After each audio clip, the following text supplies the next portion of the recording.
असं संभाषण करायला मी दुसरे प्रमुख पाहुणे advocate doctor professor Ramesh Ramji Rathod सरांना बोलवण्याच्या आधी छोटासा परिचय त्यांचा मी तुम्हाला देतो. श्री रमेश रामजी राठोड सर यांचं शिक्षण MSc गणित, MA आंबेडकर विचारधारा Pali Prakrit, MPhil, PhD, LLB, NDYS, LLM, MBA, MSD total यांनी 8 डिग्र्या घेतलेल्या आहेत. यांचा व्यवसाय म्हणजे शासकीय नोकरी. प्राध्यापकाचं यांनी पद भूषवलं आणि त्याच्यानंतर आता ते सेवानिवृत्त झालेले आहेत. बंजारा जातीचे आहेत, राठोड आहे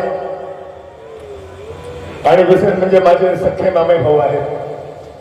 हे महत्वाचं आहे.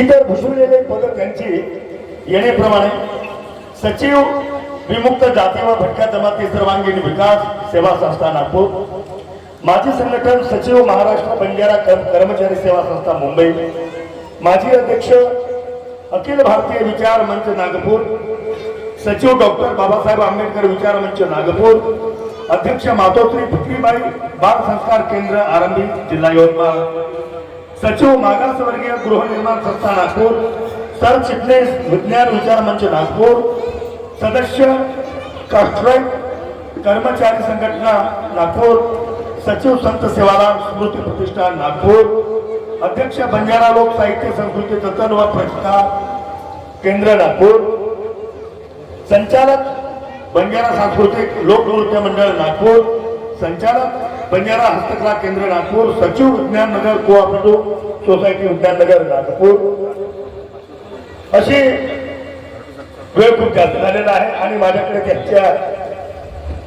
त्यांनी भूषवलेले पद, त्यांनी लिहिलेली पुस्तकं, त्यांनी लिहिलेली काव्यसंग्रह असंख्य आहेत. आणि वेळेच्या अभावापूर्वी एकदा मी शॉर्टकट मध्ये त्यांचा हे परिचय देतो. त्यांची लिहिलेली पुस्तकं संत सेवालाल महाराज चरित्र, सती सांती माता, बंजारा लोकगीत, बंजारा गोत्राची उत्पत्ती, महाराजांचे विचार, बंजारा भजन, स्वतंत्र सेनानी वामनराव गावंडेचे आत्मचरित्र, बंजारा अरदास, बंजारा बोलीतील मंगलाष्टके, बंजारा चालिसा, बंजारा केनावट व ओळखेर साखी, बंजारा कॅलेंडर, बंजारा आरती, वसंतराव नाईक, भारतीय संविधान व बंजारा समाज, याडी जीवन साफल्य, अशी अनेक पुस्तके त्यांनी लिहिली, प्रकाशित झालेली आहे. सर, आमच्या विनंतीला मान घेऊन तुम्ही इथे उपस्थित झालात. थोडा वेळ का होईना, थोडा यात्रेची जी रूपरेषा होती ती थोडीशी चेंज झाली, त्यामुळे तुम्हाला उशीर झाला. पण सर, तुमचे शब्दसुमन, तुमचं ज्ञान ऐकायला आम्ही आतुर झालेले आहोत. तर एकदा सर जोरदार टाळ्यांनी त्यांचं स्वागत करूया. पण त्याआधी दिलीप चौधरी पाटील देऊरवाडी आणि डॉक्टर माणिक मानकर या दोघांना मी विनंती करतो की तुम्ही संयुक्त पद्धतीने एक पुष्पगुच्छ देऊन राठोड सरांचं स्वागत करावं.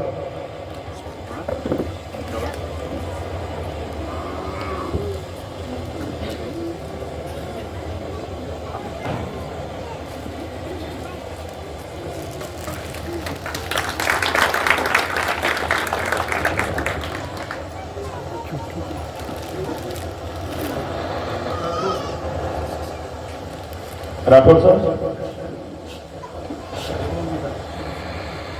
मुखार बिंदूतून 2 शब्द ऐकायला आणि ज्ञान श्रवण करायला आम्ही आतुर झालेले आहोत. कृपया हे माईक आपण थांबवावं.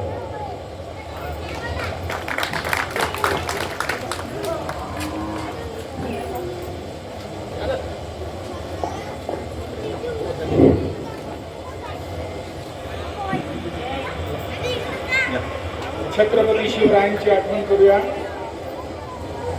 ज्या ज्या महामानवाने आमच्या कल्याणाप्रती आपलं जीवन अर्पित केलं, तर सर्व महामानवांना मानाचा अभिवादन करू. आज आपण या ठिकाणी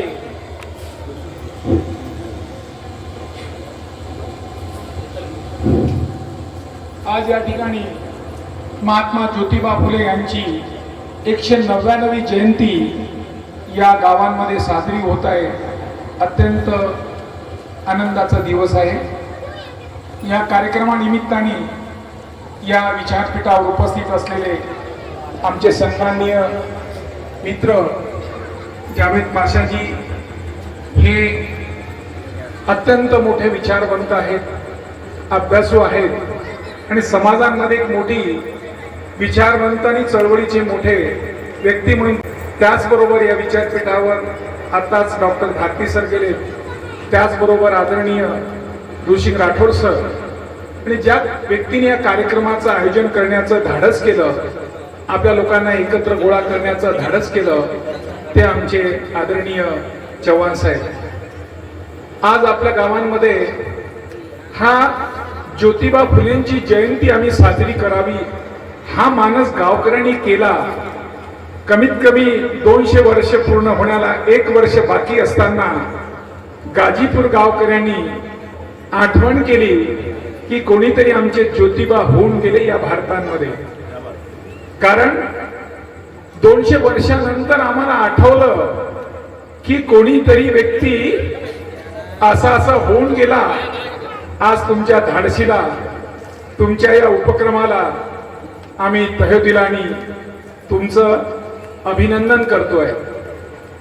आपण ज्योतिबा फुलेंना क्रांती सूर्य ज्योतिबा फुले का म्हणतोय? कारण त्यापूर्वी आपण इतिहास भारताचा बघितला, भारतामध्ये सोन्याचा धूर निघणारा भारत म्हणून जगामध्ये ख्याती होती. जग भारताला ओळखत होता की सुजलाम सुफलाम असलेला देश, या देशांमध्ये सोन्याचा धूर निघत होता असा इतिहास भारताचा सांगितला जातो. कारण या भारतामध्ये जर सोन्याचा धूर निघणारा भारत असेल, सुजलाम सुफलाम ही स्थिती भारताची असेल, तर या भारतामध्ये भाईचारा किती प्रमाणात असेल, आपण एक दुसऱ्यापर्यंत किती आत्मीयतेने असेल, सर्वांसाठी सर्वांची घराची दरवाजे ही उघडी असावी, सर्वांच्या मनामध्ये एक दुसऱ्याप्रती आत्मीयतेची भावना, बंधुतेची भावना असावी, कोणामध्ये जात नाही, पात नाही, कोणताही भेदभाव नाही. आपण सर्व या ठिकाणी स्त्री आणि पुरुष हा दोनच भाव असेल आणि अशा स्थितीत आपण असणारे या देशातील, या जगाला आठवण करून देणारा हा भारत देश आहे. या भारत देशांमध्ये अशी स्थिती का निर्माण झाली असेल की आपण एकत्र असलेले भाऊ, हजारो वर्ष आपण एका आनंदात राहणारे भाऊ आणि जगामध्ये आपण भाऊ एकत्रित राहणारे म्हणून जग ख्याती असलेली भारताची ओळख, ही ओळख अशी का बरं अशी झाली असेल की आज आपण या विषमतेच्या सुरंखलेत बसलो.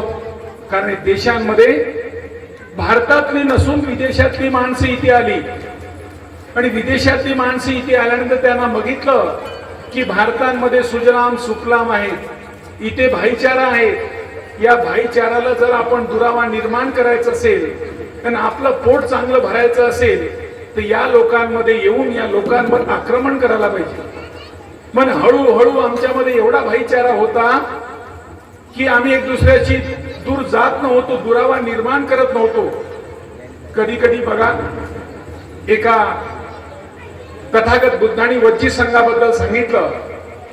वज्जी संघाची कहाणी तुम्हाला माहित असेल.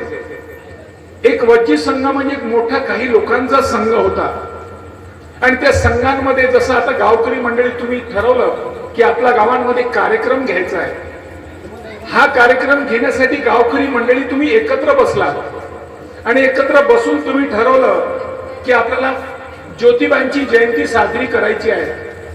म्हणजे सर्वांनी सहमतीने हा कार्यक्रम आयोजित केला म्हणून हा कार्यक्रम झाला.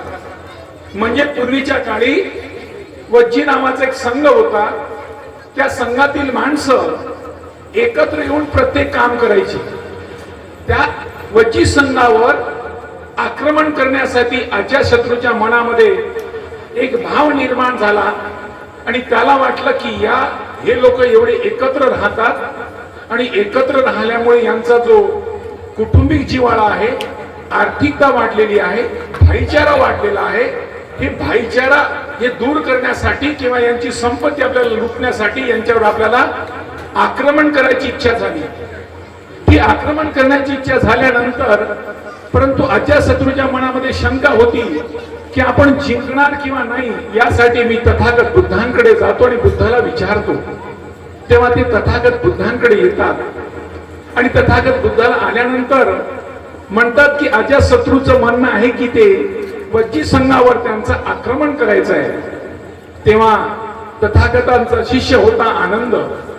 त्या आनंदाला तथागत म्हणतात, आनंद हे वज्जी जे लोक आहेत ते दररोज किंवा 8 दिवसांनी एकत्र येतात. तेव्हा तो सांगतो त्यांना, तथागत ते येतात एकत्र. या वज्जी संघाच्या लोकांमध्ये वडीलधारी माणसाचा मान ठेवतात का? हो तथागत, हे लोक वडीलधारी माणसाचा मान ठेवतात. तथागत दुसरा प्रश्न विचारतात, ह्या लोकांमध्ये महिलांचा सन्मान करतात का?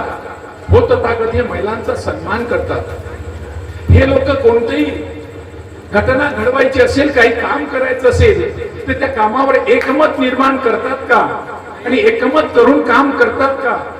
तथागतांनी सांगितलं हो.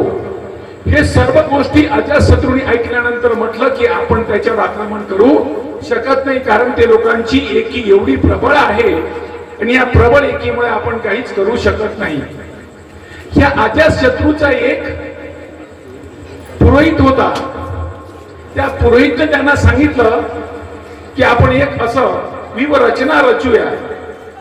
ती रचना अशी प्रकारे रचूया की तुम्ही एक अशा प्रकारचा एक माझ्या विरुद्ध बंड केल्याचं लोकांमध्ये वावाकी करा की ह्या व्यक्ती वज्जी लोकांची वावाकी करते, वज्जी लोकांची वावाकी करते. अशा प्रकारचे आपण प्रचार प्रसार होऊ देऊ आणि मला तुम्ही तिथून हाकललं, अशा प्रकारे प्रचार लोकात जाऊ द्या. अशा प्रकारे त्याला हाकलल्यानंतर तो या वज्जी लोकांकडे आला. पण वज्जी लोकांमधली जी मोठी माणसं होती ती घ्यायला तयार नव्हती, कारण हा पुरोहित, हा ब्राह्मण आहे, हा घातक आहे, हा आपली गोष्ट ऐकून आपल्याला नष्ट करेल. परंतु तरुण मंडळी त्यात होती. तरुण मंडळींना विचार केला की अरे तो आमच्यासाठी झटतो आहे, आमच्यासाठी त्या राजाने हाकललं आणि तो आमच्याकडे येतो तर काय मोठी गोष्ट आहे, त्याला आपण स्वीकार केला पाहिजे. या तरुण लोकांचा आग्रह एवढा मोठा झाला, त्यामुळे तिथे असलेली जी बुजुर्ग मंडळी होती त्यांनी तो स्वीकार केला. स्वीकार केल्यानंतर काय झालं, सातत्याने बसणं उठणं चालू होतं. एकदा वज्जी लोकांची मीटिंग चालू होती. त्या मीटिंग चालू असताना त्यामधील एका माणसाला त्यांनी बाहेर बोलवलं आणि जेव्हा जेव्हा तो व्यक्ती बोलवे तेव्हा लोकांच्या मनात शंका येईल, कारण हा बाहेरून आलेला व्यक्ती आहे, हा काहीतरी करत राहतो म्हणून त्याच्याकडे सर्वांचं लक्ष असायचं. त्यातून त्यांनी एका व्यक्तीला बाहेर बोलवलं आणि बाहेर बोलवून त्याला काय म्हणतो, काय म्हणते, तुझी पत्नीची तब्येत कशी आहे? काही नाही, सर्व ठीक आहे. तुझे मुलं बाळ काय करतात? शिकतात, शाळेत जातात, त्यांची तब्येत ठीक आहे? हो म्हणे, तब्येत ठीक आहे, सर्व घरी व्यवस्थित आहे, काही अडचण नाही, काही अडचण नाही. हे सर्व विचारल्यानंतर तो आतमध्ये जातो. आतमध्ये गेल्यानंतर आतमध्ये लोकांच्या मनामध्ये शंका असते की आणि याला काहीतरी सांगितलं असेल. तेव्हा ते आतमधील लोक त्यांना विचारतात त्यांनी काय सांगितलं. तेव्हा तो म्हणत होता की नाही, ही फक्त माझ्या मुलाची, बायकोची ते विचारणा करत होते, त्यांची तब्येत कशी आहे.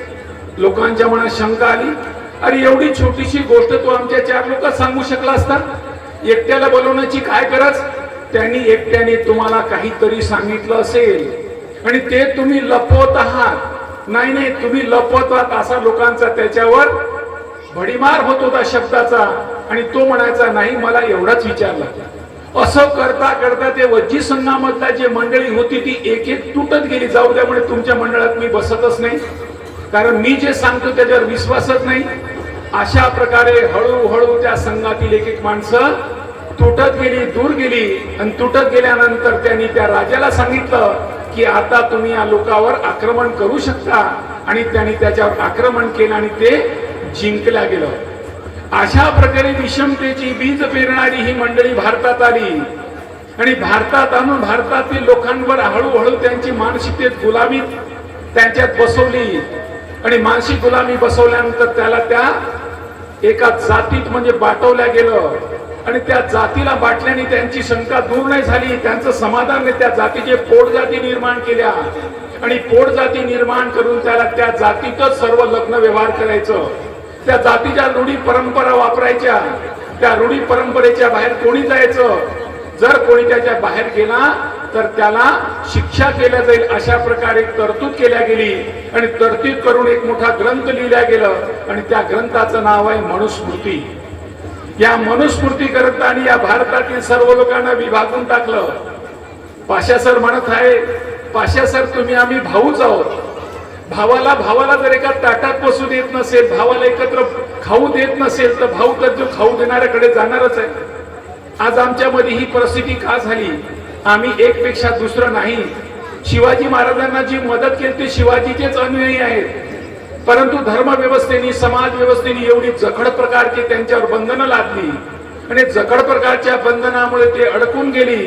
कारण तुम्हाला काम करत श्रम व्यवस्था निर्माण करून टाकली, वर्ण व्यवस्था निर्माण करून टाकली. ब्राह्मण क्षत्रिय वैश्य आणि शूद्रांती शूद्र अशा प्रकारची या देशांमध्ये व्यवस्था या जात व्यवस्थेने निर्माण करून माणसातून तोडल्या गेलं आणि माणसं तोडल्या गेल्यामुळे आपल्यामध्ये ही दुरावा निर्माण झाला. ही दुरावा निर्माण झाल्यानंतर स्थिती हजारो वर्षे चालतच राहिली. कारण तुम्हाला शिक्षणापासून वंचित केलं, तुम्हाला शिक्षण वंचित केल्यामुळे तुम्हाला तुमच्या अधिकारापासून वंचित केलं, संपत्तीपासून वंचित केलं आणि सर्व वंचित करण्याचं काम या भारतातील समाज व्यवस्थेने केली, त्या धर्म व्यवस्थेने केली आणि धर्म व्यवस्थेने आमचे सर्व अधिकार हक्क नाकारल्यामुळे आमचा चौकडे शोषणच होत गेला आणि शोषण मुक्ती होण्यासाठी कोणतंही आमच्याकडे कोणी धावून आला नाही. या भारत देशांमध्ये हजारो वर्षाची गुलामी असल्यामुळे इथे मुसलमान आली, ब्रिटिश आली, पोर्तुगाल आली, सर्व काही येऊन या भारतातील लोकांना गुलाम बनवलं आणि या गुलामीचा मुक्तीचा मार्ग स्वीकारण्यासाठी, त्या मुक्ती करण्यासाठी, मानव मुक्ती करण्यासाठी या देशांमध्ये 11 एप्रिल 1827 मध्ये एक मानव जन्माला आला. तो मानव आहे महात्मा ज्योतिबा फुले. माणसाचे 3 प्रकार असतात, एक माणूस, दुसरा मानव आणि तिसरा महामानव. माणसाची एक व्याख्या आहे की जो माणूस आपल्या गाडी माडी साडी घराच्याच पाहतो, आज कार्यक्रम चालू असेल, काही माणसं घरीच बसले असतील, त्याला काय घेणं देणं, कशाला जावं लागतं, याला म्हणतात माणूस. फक्त आपल्या गाडी माडी साडी बाईच्या तितक्यातच बसणारा. दुसरा माणसाला म्हणतात मानव. हे तुम्ही आम्ही आज चालला, मी कार्यक्रमाला जाणार नाही तर कोण जाणार, हे कार्यक्रम मी करणार नाही तर कोण करणार, या कार्यक्रमाला मी गेलो पाहिजे, मी बसलो पाहिजे, मी उठलो पाहिजे, अशा प्रकारची जाणीव असलेले याला म्हणतात मानव. आणि मानवाच्या वर ज्यांनी सर्व बाजू ओलांडल्या म्हणून त्याला म्हणतात महामानव. आज त्या महामानवाची आपण या ठिकाणी जयंती साजरी करतो आहे.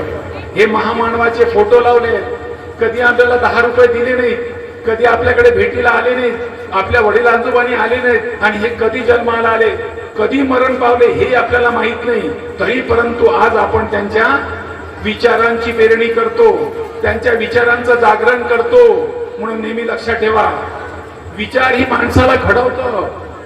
जेव्हा विचारावर तुम्ही लक्ष केंद्रित केलं त्या विचारांचे शब्द बनतात. शब्दावर लक्ष केंद्रित केलं तुम्हाला सवयी लागतात, कारण शब्दावर लक्ष लागतात, तुमचे अस्तित्वात उतरतात आणि अस्तित्वात उतरल्यानंतर तुम्हाला त्याची भविष्य घडतात. अशा प्रकारे शब्दांमध्ये सामर्थ्य आहे. म्हणून आपण या विचारांची पेरणी करण्यासाठी या ठिकाणी आलो. महात्मा ज्योतिबा फुलेंचा जन्म 1827 मध्ये झाला आणि 1827 झाल्यानंतर एका वर्षाने त्याची आई चिमणाबाईचं मरण पावलं. म्हणजे एका वर्षाने आईला मुखलेला व्यक्ती, ज्याच्या बालपणामध्ये ज्याला जी संस्कारांची गरज होती, ती संस्कार देणारी आईचा पोरका झालेला त्या व्यक्तीचा आज आपण या ठिकाणी जयंती साजरी करतोय. म्हणजे एखादा व्यक्ती आणि ह्या अशा व्यक्तीच्या जीवनामध्ये त्यांनी जेव्हा प्रसंग त्याच्या जीवनामध्ये घडल्या गेली, शाळेत शिकत असताना, म्हणून शाळेवर तुमच्या सर्वांचं लक्ष असणं गरजेचं आहे. शाळा ही माणसाला घडवते, कारण ते त्यांचं शिक्षण ह्या स्कॉटिश स्कूलमध्ये झालं, कारण ब्रिटिश कालीनच्या शिक्षणामध्ये समतेचं शिक्षण होतं. या समतेच्या शिक्षण घेत असताना काही मित्रमंडळी त्याची तयार झाली आणि या मित्रमंडळीच्या लग्नामध्ये जात असताना त्यांना अनुभव आला की त्या मित्रांच्या मंडळी लग्नामध्ये आल्यानंतर हा एक शूद्र व्यक्ती, शूद्र जातीचा माणूस आमच्या बरोबरीने चालतोय, आमच्या लग्नात येतोय, म्हणून त्याला हिणवल्या गेलं, त्याला हाकलण्यात आलं.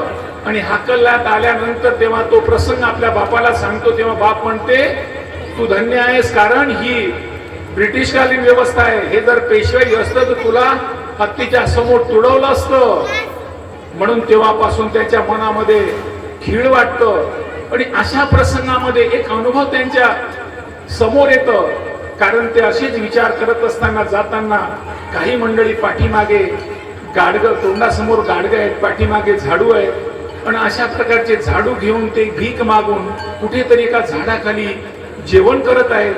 हा प्रसंग ते हाशी मजाकीनं जेवण करत आहेत, खात आहेत. तेव्हा ज्योतिबाच्या मनामध्ये अरे हे माणसं, याच्या पाठीमागे झाडू आहे, समोर गाडगा, आणि अशा अवस्थेत असताना हे जे काही खरकट, जे काही उष्टपास्त अन्न आलं असेल ते अन्न घेऊन एवढे आनंदाने खात आहेत. तेव्हा आनंदाने खाण्याचं कारण काय आहे? तेव्हा त्यांच्या डोक्यात आलं की हे एकमेव कारण आहे, यांचं शिक्षण नाही. शिक्षण नसल्यामुळे यांची ही अवस्था आली. म्हणून विद्येविना मती गेली, मतीविना नीती गेली, नीतीविना गती गेली, गतीविना वित्त गेलं. एवढा सर्व अनर्थ एका अविद्येने केलं. म्हणून आपल्या सर्व दारिद्र्याचे कारण हीच आहे की तुम्हाला शिक्षण नाही. म्हणून शिक्षण असण्यासाठी त्यांनी आपण स्वतःपासून सुरुवात केली पाहिजे.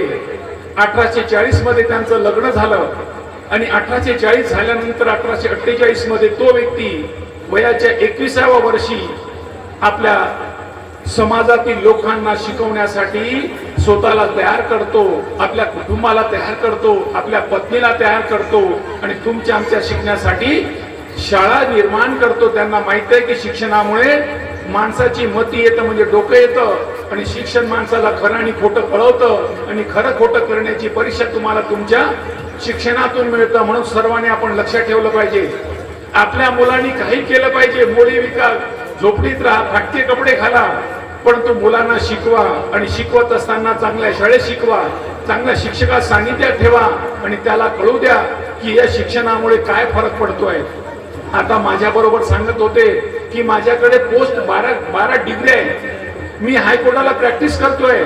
ऍक्च्युली मी खेड्यातला, तांड्यातला, गावातला, पण शिक्षणामुळे माझी बुद्ध्यांक वाढलं गेलं आणि बुद्ध्यांक वाढल्यामुळे आपण हायकोर्टांमध्ये सुद्धा मोठ्या डायस समोर बोलू शकतो, सुप्रीम कोर्टात आपण जाऊन बोलू शकतो. एवढी शक्ती आपल्याला शिक्षणाने निर्माण करून देतं. म्हणून जर आपल्या मुलांचा, आपल्या कुटुंबाचा, आपल्या गावाचा जर आपल्याला विकास करायचा असेल तर आपण आपल्या मुलांना चांगल्या दर्जाचं शिक्षण दिलं पाहिजे. शिकलेला मुलगा असेल तर तो घराला, समाजाला, कुटुंबाला पुढे नेऊ शकतो, कारण शिक्षणामुळे त्याला कसं जीवन जगायचं हे कळतंय. शिक्षण नसेल अज्ञानापोटी तो कोणालाही नतमस्तक होऊ शकतो, कोणतेही कुठे जाऊ शकतो. म्हणून आज बुवाबाजी आपण पाहिलेला आहे.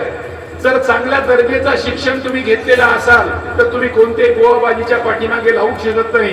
कोणतीही विचार करताना तुम्ही आधी विचार कराल आणि हे खरं किंवा खोटं चिकित्सा कराल आणि चिकित्सा केल्यानंतर तुम्ही त्यावर विश्वास ठेवाल, कारण तुमच्याकडे तो बुद्ध्यांक आहे. तुमचा बुद्ध्यांक वाचनाने येतं, तुमच्या बुद्ध्यांक चिंतनाने येतं, तुमचा बुद्ध्यांक सानिध्याने येतं. म्हणून सातत्याने आम्ही आमच्या मुलांना, जर कुटुंबाला, समाजाला तुम्हाला पुढे न्यायचं असेल तर एकमेव मंत्र आहे तो शिक्षण. पोरगा शाळेत शिकतो की नाही, शिकल्यानंतर ते शाळेत जाताना बरोबर शिक्षक शिकवतो की नाही, घरी आल्यानंतर तो पुस्तकाचं वाचन करतो की नाही, कारण आपण सारे शेतकरी आहोत. शेतकऱ्याचे ढोर जनावर आपण गुराख्याला चारायला देतो आणि गुराख्याने जर चारून आणलं नसेल, त्या गाईचा पोट आतमध्ये गेलेला असेल तर आपण त्या गुराख्यावर दाटतो आणि घरातून जे काही अन्न असेल, जे काही कडबा कुटार असेल ते त्याला खाऊ घालतो, कारण आपल्याला माहित असतं, कारण जनावर आपली आहे. हे मुलं तुमचे, तुमच्या मुलावर तो शिक्षक काय शिकवतो, कारण जोपर्यंत या डोक्यांमध्ये ह्या महामानवांचे विचार त्यांच्या डोक्यात येणार नाही. म्हणून या महामानवांनी म्हटलेलं आहे समाजसेवा, समाज सुधारणा आणि समाज परिवर्तन. समाजसेवा म्हणजे काय? समाजसेवा या शब्दाचा अर्थ असतो की एखाद्या घराला डागडूग करणे, चोपडचापड करणे. समाज सुधारणा म्हणजे त्या घरावर एखादा मजला चढवणे. एक मजला चढवला म्हणजे झालं, समाज परिवर्तन म्हणजे त्या घराला पूर्ण पाडून टाकणे आणि आपल्या सोयीचा घर बनवणे. आज भारत देशांमध्ये तुम्हाला समाज परिवर्तन करण्याची पूर्ण संधी दिलेली आहे. आता कोणी सांगत नाही मी तेली आहे, माळी आहे, कुणबी आहे, स्त्री आहे, पुरुष आहे, काळा आहे, लंगडा आहे, सर्वांना समान संधी आहे. आज भारतामध्ये एवढी चांगली संधी आम्हाला मिळाली, त्या संधीमध्ये आपण जीवन जगतोय. म्हणून आपली जबाबदारी आहे त्या संधीचं सोनं करण्यासाठी माझी पाईक पोर समोर आली पाहिजे.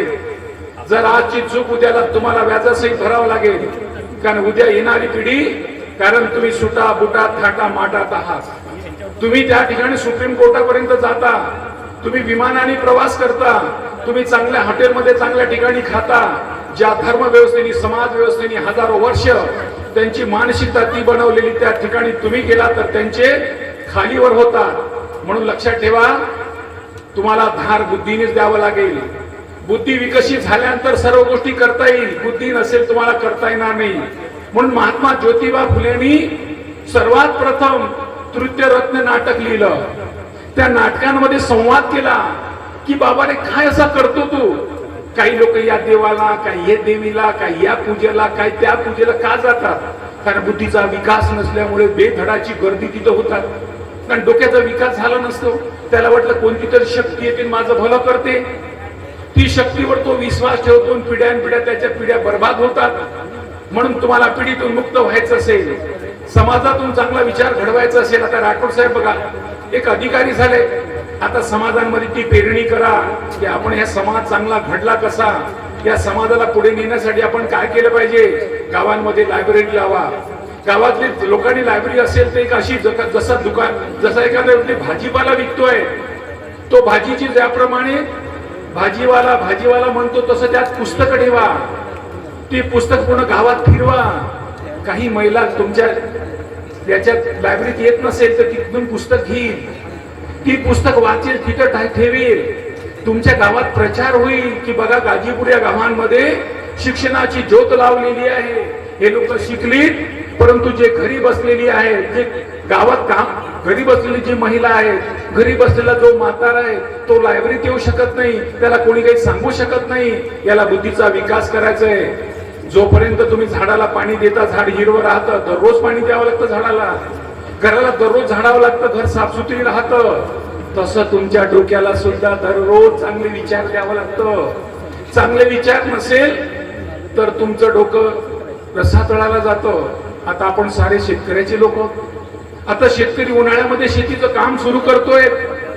शेतीला नांगरणं, साफ सुथरी, हे कचरा ते कचरा, हे गोट ते गोट सर्व उचलण्याचं काम करतोय. काम करण्यामागचं त्याचा माग हेतू काय, कारण आता उन्हाळा संपेल, बरसात सुरू होईल, बरसातीमध्ये पाणी येईल, त्यात मला जमिनीत बी टाकावं लागेल, बी टाकल्यानंतर जमिनीतून पीक निघेल आणि तो पीक मला वर्षभर पुरेल आणि त्यातून मला काही पैसा हातात येईल. आता समजा एका शेतकऱ्याने काय केलं, शेतीला साफसुथरी केलं, साफसुथरी केल्यानंतर घरी बी पण आणलं आणि बी आणून तो पाण्याची वाट पाहत होतो जून महिन्याचा. जून महिन्यामध्ये पाणी पण येऊन गेलं आणि त्या शेतकऱ्याने त्या शेतीमध्ये बी टाकलंच नाही. आता मला सांगा, आपण सारे शेतकरी आहोत, शेतीमध्ये बी नाही टाकला, शेती मखमली बनवलेली आहे, साफसुथरी केली, त्या शेतीतून काय उगवेल, त्या शेतीतून काय उगवेल, त्या शेतीतून गवत उगवेल. आपण गवताची पेरणी केली आहे का, नाही. गवत का उगला, ऑटोमॅटिक उगला. ऑटोमॅटिक गवत उगवतो, कारण म्हणून चांगल्या गोष्टी नेहमी पेरत राहावं लागतं, चांगले प्रबोधन करत राहावं लागतं, जमिनीमध्ये चांगला बी टाकावं लागतं. चांगला बी टाकल्याने काम संपत नाही, त्या बियाला खत पाणी द्यावं लागतं, निंदन खुरपण करावं लागतं आणि काही स्थितीमध्ये तो येईपर्यंत त्याचं संगोपन करावं लागतं.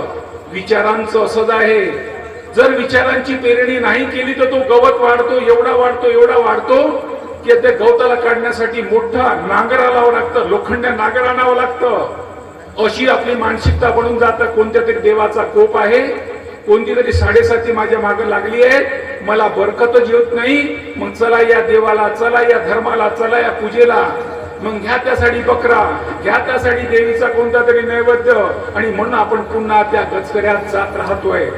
म्हणून जाण्यासाठी न जावं त्या शेतीचं नांगरण फुकरण केलं पाहिजे, तशा प्रकारे बुद्धीचा मशागत करण्यासाठी तुम्हाला चांगल्या विचाराची पेरणी करणं सतत गरजेचं आहे. चांगले माणसं सानिध्यात येणं गरजेचं आहे. हे सर्व येण्यासाठी करण्यासाठी आपण अशा महानायकांचा, महामानवांचा, विचारांचा आपण जागर करावं.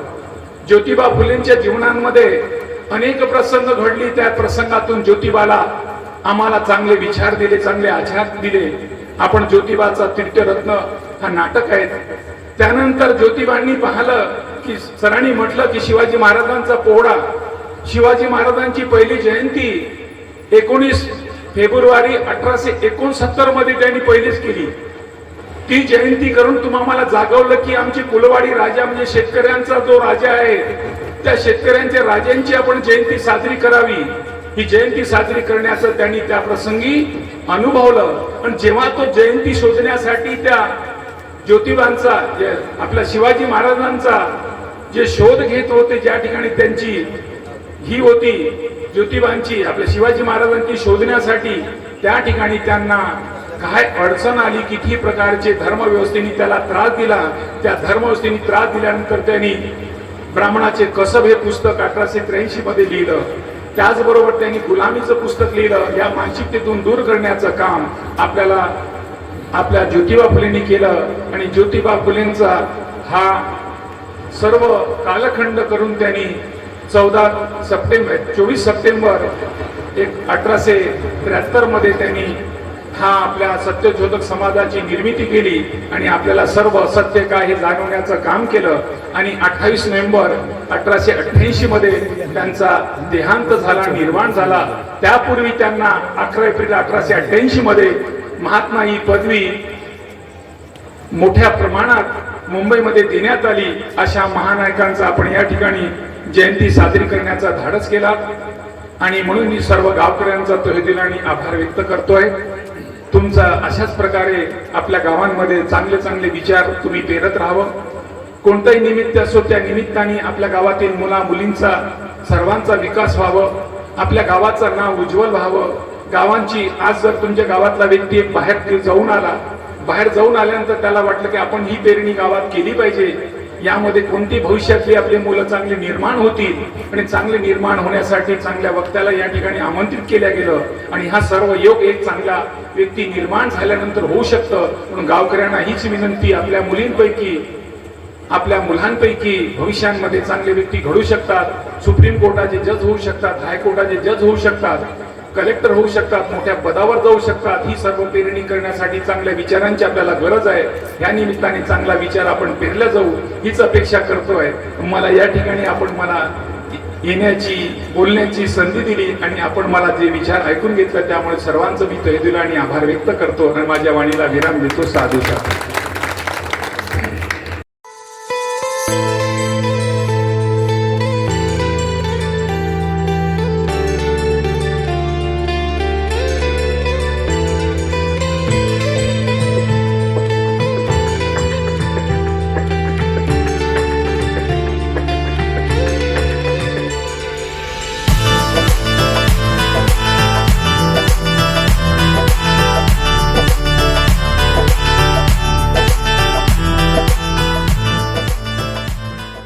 नमस्कार दोस्तों, हमारे न्यूज़ चैनल न्यूज़ इंडिया को लाइक कीजिए, शेयर कीजिए, अनसब्सक्राइब कीजिए।